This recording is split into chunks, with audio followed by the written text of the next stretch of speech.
Dear students and parents, बहुत सारी ऐसी चीज़ें होती है जिसको प्रायः हम लोग देखते तो हैं लेकिन उसके अर्थ को नहीं जानते।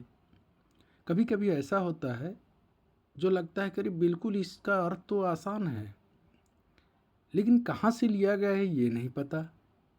तो इन्हीं चीज़ों के या इन भ्रम को दूर करने के लिए मैं कुछ चीज़ों को लिख रहा हूँ और आपको बता रहा हूँ जो इस तरह से है। कुछ महत्वपूर्ण जानने योग्य बातें हैं। फर्स्ट क्या है? सत्यमेव जयते। सत्यमेव जयते हिंदू धर्म के मुंडकोपनिषद से लिया गया है। भारत सरकार ने 26 जनवरी 1950 को इसे भारत के राष्ट्रीय वाक्य के रूप में अपनाया। ऐसे ही है सेकंड, तत्वम पूषण अपावृणु।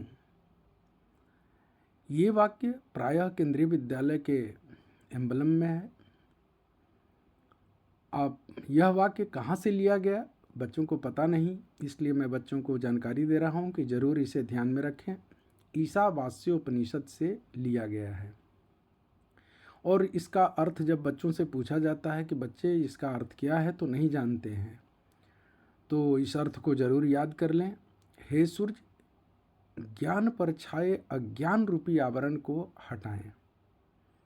हमारे अंदर जो ज्ञान है उस पर जो अज्ञानता है, उस अज्ञानता को आवरण मतलब ढक्कन, अज्ञान रूपी ढक्कन को आप क्या करें, इसको दूर भगाएं, हटा दें।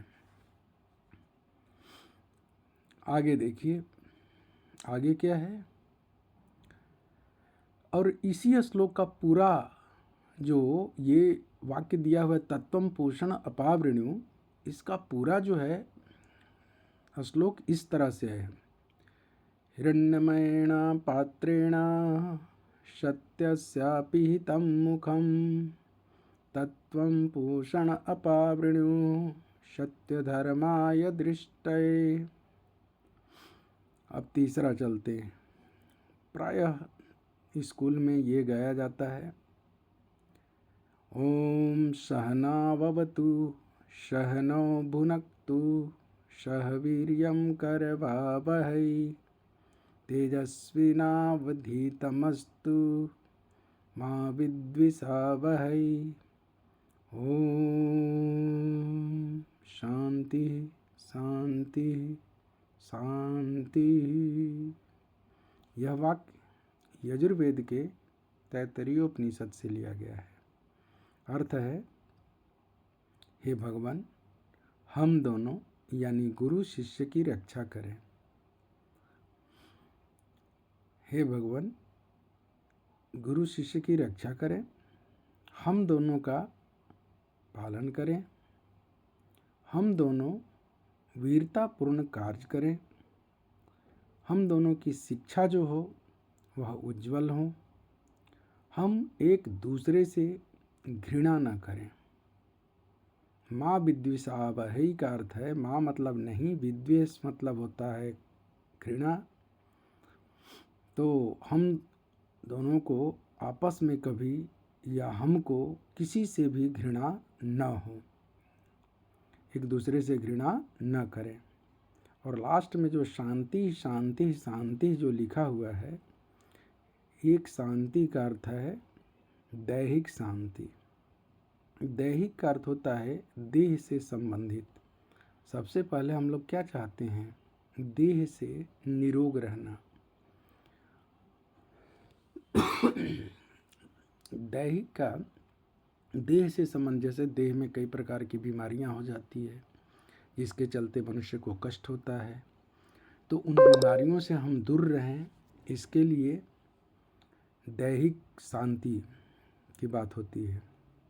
दूसरी जो शांति दी जाती है यहाँ पर, शांति, इसका अर्थ है दैविक शांति। दैविक का अर्थ होता है जैसे देवताओं का जो प्रकोप चलता है, जैसे अचानक आंधी तूफान आना, पेड़ों को गिरना और उसके नीचे दब जाना, बारिश हुई, बिजली गिर गई, पानी में डूब जाना, इस तरह के जो होती हैं उनसे शांति के लिए व्यक्ति दैविक शांति कहता है। यहाँ पर दैविक शांति है।